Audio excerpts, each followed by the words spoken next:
Guys, ini tuh arsip digital yang kemarin katanya mau ditata ya? Iya, ini tuh file-file dari kegiatan semester ini. Ada surat masuk, surat keluar, laporan kegiatan, sama dokumen keuangan.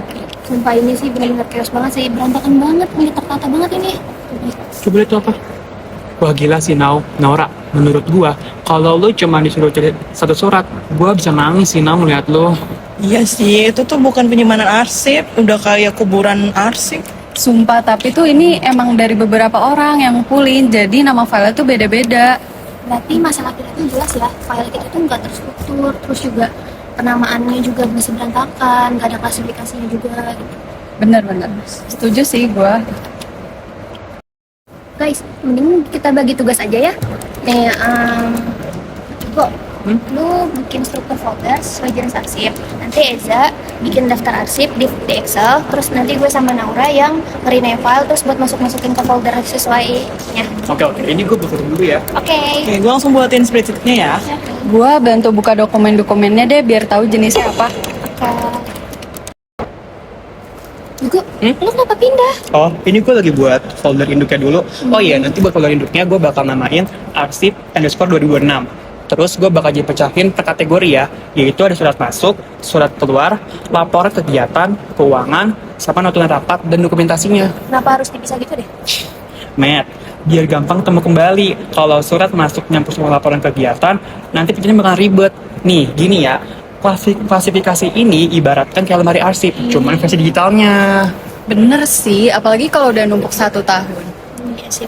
Nah, di sini gue bakal bikin suratnya. Yang pertama ada surat masuk, surat keluar, laporan kegiatan, keuangan, notulen rapat, sama dokumentasinya. Oke. Biar rapi, pakai ini ya, pakai nomor urut ya. Oke. Biar klasifikasi. Oke, terima kasih. Oke.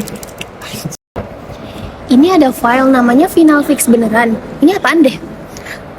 Kalau nggak salah itu surat masuk deh, coba dibuka. Kita buka ya. Nah benar, ini tuh surat undangan dari fakultas. Kalau nggak salah rapat gitu deh tanggal 12 Maret. Oke, berarti ini kita buat penamaannya sesuai standar ya. Jadi 2026 bulan 3 tanggal 12 surat masuk undangan rapat. Ini Sip, benar-benar. Terus ada folder scan 2 PDF. Gue curiga itu surat keluar deh. Coba kayaknya sih. dibuka. Coba ya. Nah benar, ini tuh surat buat permohonan peminjaman ruangan untuk seminar nanti. Ya berarti ini juga kita ubah ya namanya. Jadi 2026 bulan 3 tanggal 14 surat keluar permohonan peminjaman ruangan gini. Iya, benar. Oke, media. Jangan lupa ya buat folder untuk surat masuknya. Oke, nanti dibuatin. Gila ya, kalau namanya jelas gini kan enak ya, kita nggak perlu buka satu-satu. Benar, makanya penamaan file tuh sebenarnya penting banget sih. Benar sih.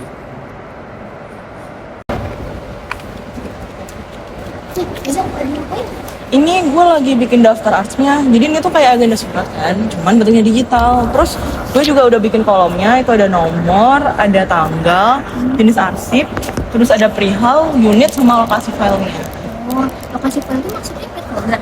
Iya, jadi misal kayak arsip underscore 2026 underscore 1, terus note yang tadi gue bikin di kolom. Itu penting sih, jadi kalau orang mau nyari cuma tinggal copy paste-nya aja. Nah, gue tadi juga udah input yang kalian bikin tadi ya. Nah, untuk nomor suratnya itu ada di dokumen. Gue bacain deh. Oke. Nah, yang undangan rapat itu nomor suratnya 017/3/2026. Oke, gue masukin ya. Jadi intinya tuh Excel-nya tuh metadata ya? Ya, jadi kayak metadata itu kan informasi tentang arsip. Nah, gunanya itu biar dia bisa mengorganisir sama biar arsip digitalnya itu mudah dilacak gitu. Oke, gue lanjut ya. Oke, semangat ya. Oke.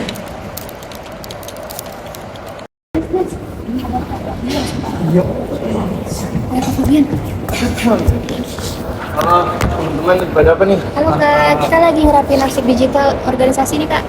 Oke, bagus sih. Tapi ingat, arsip itu bukan cuma disimpan, tapi jika temu kembalinya tuh harus cepat. Kalau saya minta sekarang, harus dikasih sekarang. Oke? Oke kak, ini Kia juga lagi buat klasifikasi foldernya kok. Oke, bagus-bagus. Coba sekarang saya tes. Kalian coba cari tentang peminjaman ruangan coba buat seminar di bulan Oktober boleh, kalau nggak di bulan Maret aja deh, di bulan Maret. Coba sekarang. Itu Matt yang tadi kita rename. Oke, kita cari dulu ya kak. Boleh. Tolong cepet ya. Iya kak. Apa gua panggil Eza aja ya? Boleh. Soalnya kan dia yang megang itunya Excelnya. Eza. Jadi gini kayak tadi tuh Kak Fabian minta handlein folder gitu. Aku minta tolong ya ke kamu. Oke, gue cek di folder 2 surat keluar ya. Ini gue pakai Excel aja ya biar lebih cepat. Filternya pakai peminjaman ruangan. Oh iya sih, benar. Ih, ketemu. Folder 2026 bulan 3 nomor 14 SK permohonan peminjaman ruangan. Oke, gimana nih guys? Udah kah? Udah kak? Udah, Kak. Kelihatan? Oke, ini karena pakai klasifikasi ya? Iya. Bagus, kalau pakai klasifikasi emang cepet. Coba kalau kalian nggak pakai sejam ini 2 jam, mah harian bisa nih. Oke, sekarang aku lihat. Oke, ya kak, maaf ya kak sebelumnya tadi karena tadi kita juga lihat file kita kayak sampah gitu ya. Itu bahaya tau sebenarnya. Iya, Karena Kak. kenapa tau nggak? Arsip itu bukti kegiatan organisasi. Kalau misalnya arsip nggak ada atau hilang, bisa mati saya. Oke deh, makasih ya guys. Makasih kak. Terima kasih juga. Alhamdulillah ya tugas kita kelar. Iya. Ya, saya lupa satu hal.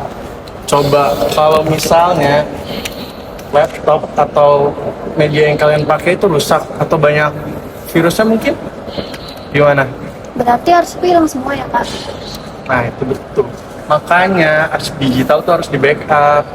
Ini nggak sih Kak, kita bisa backup ke flash disk atau enggak ke cloud drive? Itu bisa, tapi jangan lupa pakai yang 321 kan udah tau. Bener kak, maksudnya tuh 321 tuh yang 3-nya salinan, 2-nya media, 1-nya tuh tersimpan di lisan. Pintar. Oke betul.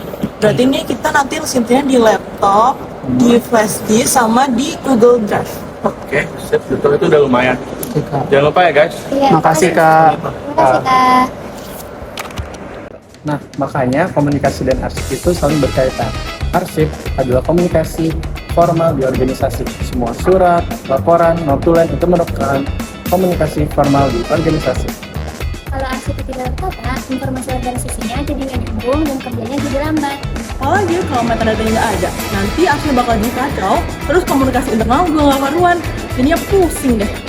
Dengan klasifikasi folder dan penamaan file sama kembali arsip jadi lebih cepat.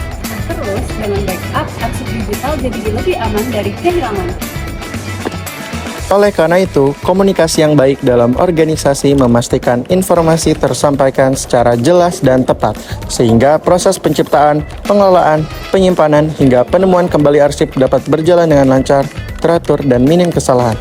Sehingga dapat disimpulkan bahwa kualitas komunikasi sangat menentukan efektivitas pengelolaan arsip dalam suatu organisasi.